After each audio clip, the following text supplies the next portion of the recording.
This is something that we spend time on just because it's great to get to the backside tackles here.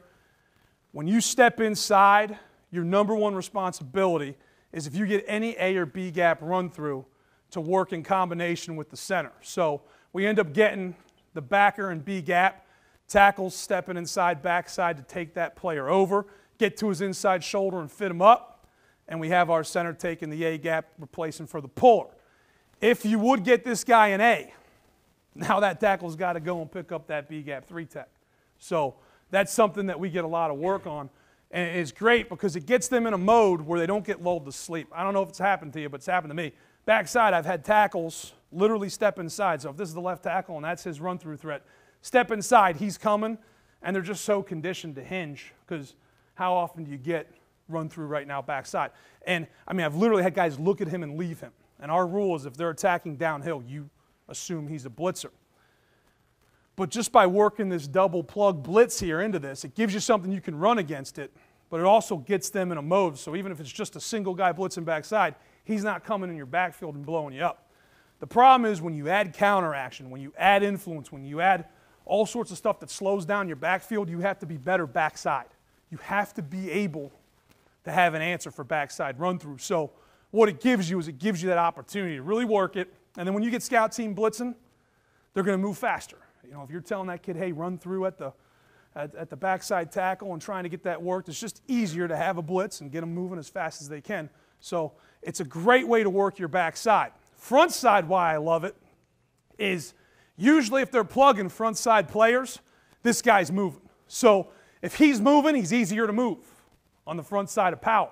So if you're getting front side plug blitzes, something people do a lot to us, you're getting people moving. So it's the same principle as using influence from your zone run game to get people to move on your horizontal steps as trying to use it as a way to beat their blitz packages. So we like this look into it. Guard does a nice job of washing down. Tackles, if you get a walk up here into B, you're going to do everything in your power to keep your hips square. He opens up his shoulder a little bit.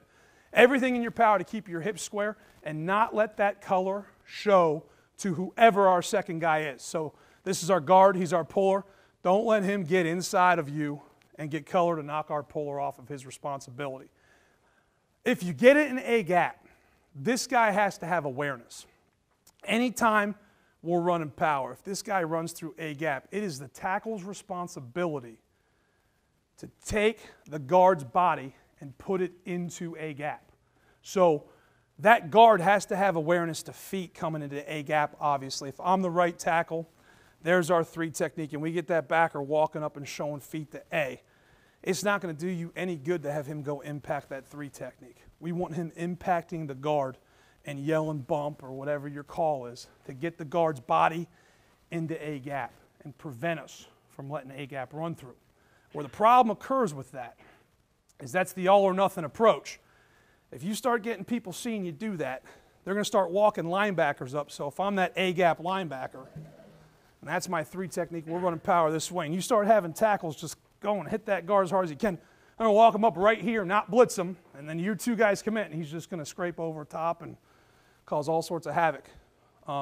So there's that fine line. What we want to know is when they show, are they coming, or when they show, are they bluffing, or are they 50-50, whatever the case may be. So we'll either have the aggressive answer for it, which I usually prefer, or we'll have the let's step, let's find leverages, let's let that thing sort itself out look. And that's what you practice that week. But that front side run through, that back side run through, it's just absolutely great to drill. And then you've got something that if people are choosing to blitz you quite a bit, you've got an answer, man. And that's all we want. Pretty good. Whenever we're in our TD zone here, whenever we get inside the 25, some form of power is going to be in our plan. You know, just the physicality of it, and also getting guys to have confidence of getting movement when these guys start hunkering down in here and they stop honoring zone. When you rep zone as much as we rep, we talk about all the time, your hack goes this way, he's going to stop this, and then you give a we're just using people's momentum. Getting into power schemes down and tight, now we can get off the football and have a little bit more aggression.